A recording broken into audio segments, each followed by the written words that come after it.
Salut à tous, j'espère que vous allez bien. Je suis très contente de vous retrouver pour une nouvelle vidéo. Je vais aujourd'hui vous parler de mes premiers produits terminés de l'année 2022. Donc j'ai avec moi comme d'habitude ma petite boîte qui contient donc les 8 produits, je crois que c'est ça, oui il y en a 8 produits que j'ai finis pendant le mois de janvier.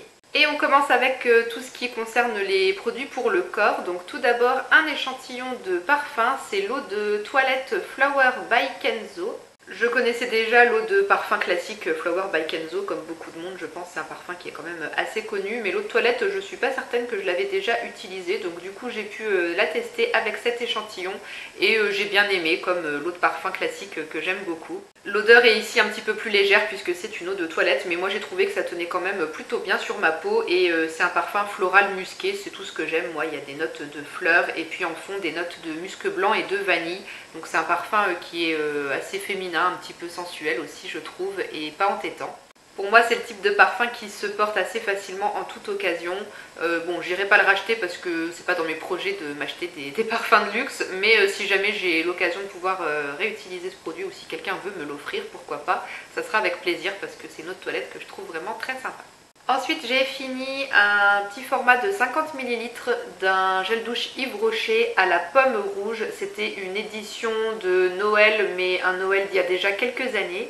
Probablement que c'était Noël 2018 ou 2019, j'ai tellement de produits que je peine à tout utiliser, donc voilà, du coup j'ai un petit peu de retard. Et je ne vais donc pas m'éterniser sur ce produit puisqu'il n'existe plus, on ne peut pas le racheter. Donc c'était comme tous les gels douche Yves Rocher, un gel douche très sympa qui mousse bien, l'odeur était agréable, l'odeur de pomme rouge vraiment très sympa, assez sucré, gourmand. Donc voilà, j'ai bien aimé, comme tous les gels douche Yves Rocher, je suis jamais déçue par les gels douche de cette marque. Ensuite j'ai fini le soin lavant intime apaisant de la marque Intima. Ça c'est un produit que j'avais reçu grâce au site Beauté Test. J'avais été tirée au sort pour recevoir et tester ce produit. J'en avais reçu deux d'ailleurs. Là c'est celui qui est apaisant et du coup là en ce moment j'ai entamé le deuxième que j'avais reçu et c'est la version fraîcheur. Ça fait 200 ml, il n'y a vraiment pas besoin d'en mettre beaucoup, c'est une texture qui est assez liquide et vous en mettez un tout petit peu et puis ça mousse juste ce qu'il faut et puis vous nettoyez votre zone intime avec ce produit et moi je l'ai bien aimé. En utilisation quasi quotidienne ça m'a duré presque un an et pendant toute l'année où j'ai utilisé ce produit je n'ai pas de souvenir d'avoir eu une seule fois des soucis au niveau de la zone intime, pas de soucis d'irritation, de démangeaison ou autre. C'est une chose qui pouvait m'arriver il y a quelques années et depuis que j'utilise des produits spécifiques pour la zone intime, j'ai plus du tout eu ce souci. Avant ce produit-là, j'utilisais celui de la marque Cattier qui est vraiment très bien aussi et j'ai eu les mêmes résultats avec ce produit. J'ai jamais ressenti de sensation d'inconfort ou quoi, ça m'a jamais irrité. Mais par contre, je tiens quand même à souligner que la composition de ce produit-là est quand même pas terrible. Le dernier ingrédient, c'est du méthylchloroisothiazolinone et ça, c'est un composant qui est susceptible de donner des allergies. Il me semble, j'avais vu un reportage il y a quelques années de personnes qui avaient fait des réactions à cet ingrédient-là et qui avaient vraiment eu des grosses allergies, des grosses réactions. Donc voilà, faites attention si jamais vous êtes sensible à ça. Moi, j'ai pas eu de soucis. Mais voilà, du coup, c'est pas un produit que je rachèterai, même si moi j'ai pas eu de soucis. C'est juste à cause de la composition qui est pas top. Pour le même résultat avec le produit de la marque Cattier, je préfère acheter celui de chez Cattier parce que la composition est mieux. Et dernier produit pour le corps que j'ai fini, c'est une petite crème pour les mains de chez L'Occitane. C'est la version fleur de cerisier, c'est un tout petit tube de 10 ml que j'avais eu dans un calendrier de l'avent de la marque. Et du coup, j'avais mis ce petit tube dans mon sac à main et je m'en servais pour hydrater mes mains en cours de journée, le plus souvent à ma pause au boulot. Et pour justement hydrater ses mains en cours de journée, je trouve que c'est une crème qui est plutôt sympa. La texture est agréable et facile à étaler sur les mains, ça pénètre assez vite. On peut après vaquer à ses occupations sans avoir de film poisseux ou collant sur les mains. L'odeur de fleur de cerisier est très sympa aussi pour le printemps, c'est le genre d'odeur que j'aime bien, même si c'est pas non plus mon odeur préférée, on va dire. Il y a d'autres odeurs que je préfère plus que la fleur de cerisier. Et concernant l'efficacité, sur le coup ça assouplit bien la peau, ça la laisse confortable, mais ça va pas réparer des mains qui sont vraiment très sèches et abîmées. Cette crème n'est pas assez costaud pour ça. Si vous avez vraiment des mains très sèches et abîmées et que vous voulez tester une crème de chez L'Occitane, je vous conseille plutôt la gamme au karité qui est beaucoup plus nourrissante et qui va vraiment mieux aider à réparer les peaux abîmées. Donc voilà pour cette petite crème main fleur de cerisier de l'Occitane que du coup moi je rachèterai pas parce que bon bah elle est sympa mais ça n'a pas non plus été le gros coup de cœur. Il y a d'autres crèmes pour les mains que je préfère donc celle-ci je la rachèterai pas. On passe à la partie capillaire maintenant, j'ai terminé un produit au mois de janvier et c'est le Straight Up Smoothing Balm de la marque Amika. Alors c'est un ancien packaging ça parce que ça fait très longtemps que j'avais ce produit dans mes stocks. Maintenant ils l'ont changé, il me semble que ça s'appelle Velveteen Dream Smoothing Balm.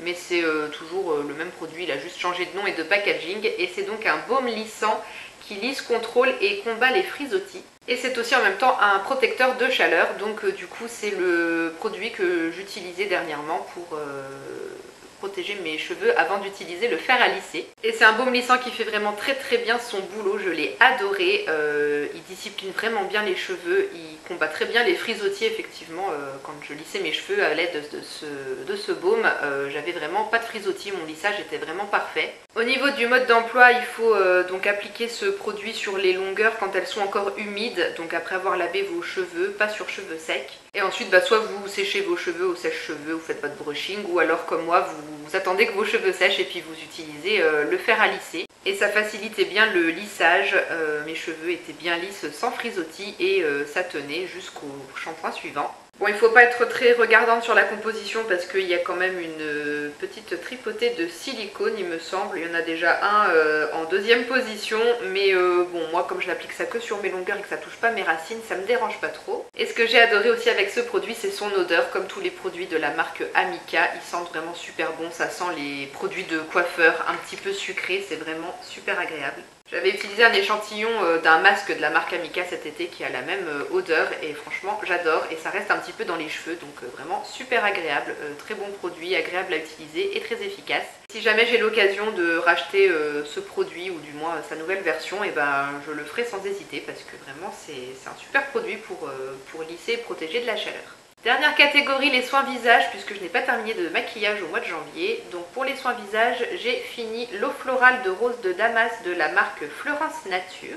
Donc une eau florale de rose que je vaporisais sur mon visage le soir à la sortie de la douche pour ôter le calcaire de l'eau. Bon, faut aimer l'odeur de la rose, hein. Je sais qu'il y a des personnes qui n'aiment pas du tout, qui trouvent que ça fait trop mamie. Moi ça me dérange pas, j'aime bien, je trouve ça agréable.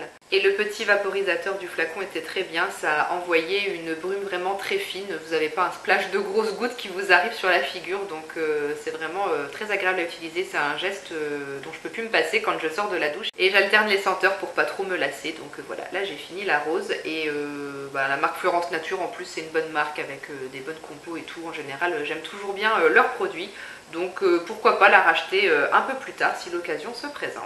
Ensuite j'ai fini la crème que j'utilisais en crème de nuit que j'avais reçue dans une box beauté il y a quelques années de la marque Isis Pharma.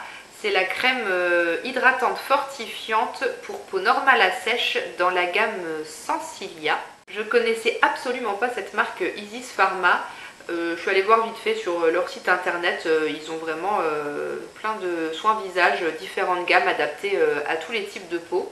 Et du coup moi j'ai trouvé que c'était une bonne crème hydratante de Parapharmacie. En crème de nuit pour moi elle était bien, je ne l'aurais pas utilisée en crème de jour parce que moi j'ai la peau à tendance grasse et c'est une texture qui était quand même assez riche. Moi du coup sur ma peau ça restait légèrement en surface quand même, donc du coup bon, pour le soir ça me dérange pas, mais le matin j'aime bien avoir des crèmes assez légères qui pénètrent assez vite dans la peau. Et du coup pour moi j'ai trouvé que c'était une bonne crème hydratante de nuit, ça fait le boulot, c'est basique, il n'y a pas de parfum. Ma peau l'a bien tolérée et puis elle était bien hydratée le matin au réveil. Donc voilà, je suis contente d'avoir testé ce produit puis découvert cette marque. Pourquoi pas peut-être poursuivre un peu les tests, mais du coup dans une gamme qui est plus adaptée à mon type de peau. Je verrai plus tard, pour l'instant j'ai pas besoin de me racheter aucune crème parce que j'ai un stock pas possible avec tout ce que je reçois dans les Beautiful Box. Donc voilà, cette crème là je la rachèterai pas, mais si jamais elle peut convenir à votre type de peau, que vous avez la peau sensible, normale à sèche, je vous la recommande, vous pouvez la tester, elle est bien. Et on va finir avec un flop, un produit que je n'ai absolument pas apprécié, c'est de la marque Kiehl's. C'est dommage parce qu'ils font quand même dans l'ensemble des bons produits, mais alors ce produit-là je n'ai pas du tout aimé. C'est un masque pour le visage.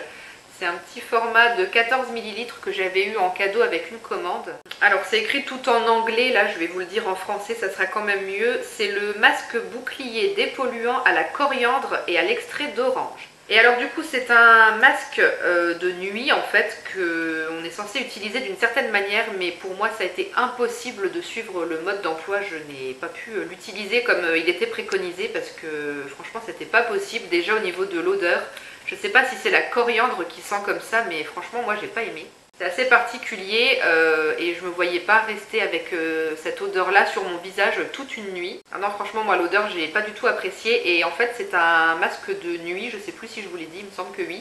On est censé laisser poser ça sur le visage toute la nuit, mais du coup l'odeur moi elle me prend vraiment au nez et je me voyais pas dormir avec ça sur le visage et avoir cette odeur là dans le nez toute la nuit. Si avec ça encore j'aurais peut-être pu faire un effort et essayer une fois, mais ce qui n'a pas été non plus c'est au niveau de la texture et de l'effet que ça laisse sur la peau. J'ai pas du tout aimé.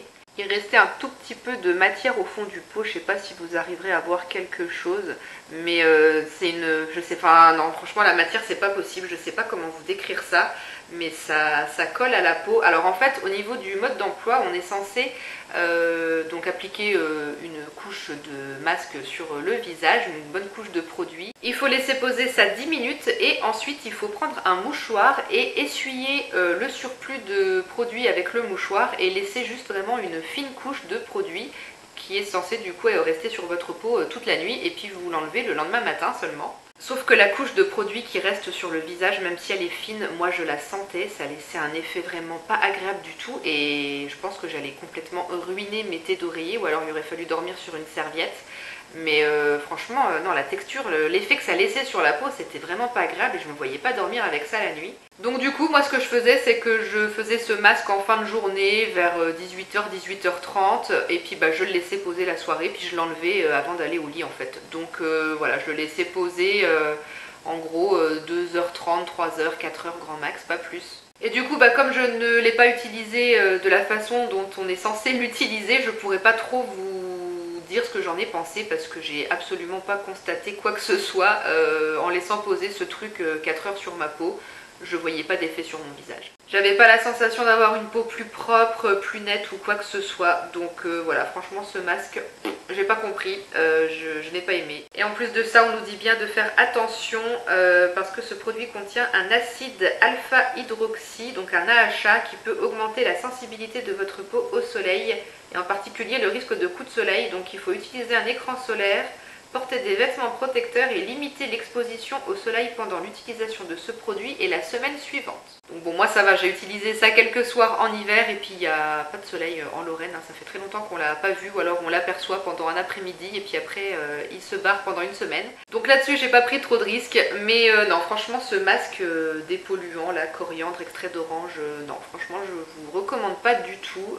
Si jamais vous l'avez testé, n'hésitez pas à me dire ce que vous en avez pensé et si vous avez réussi à laisser ça poser sur votre visage toute une nuit, parce que moi franchement impossible. Voilà, ça sera tout pour ma première fournée de produits terminés de l'année 2022. J'espère que cette vidéo vous aura intéressé et que les avis que j'ai pu vous donner vous seront utiles. On se retrouve dans les commentaires si le cœur vous en dit, et en attendant une prochaine vidéo, je vous fais tout plein de bisous. Ciao!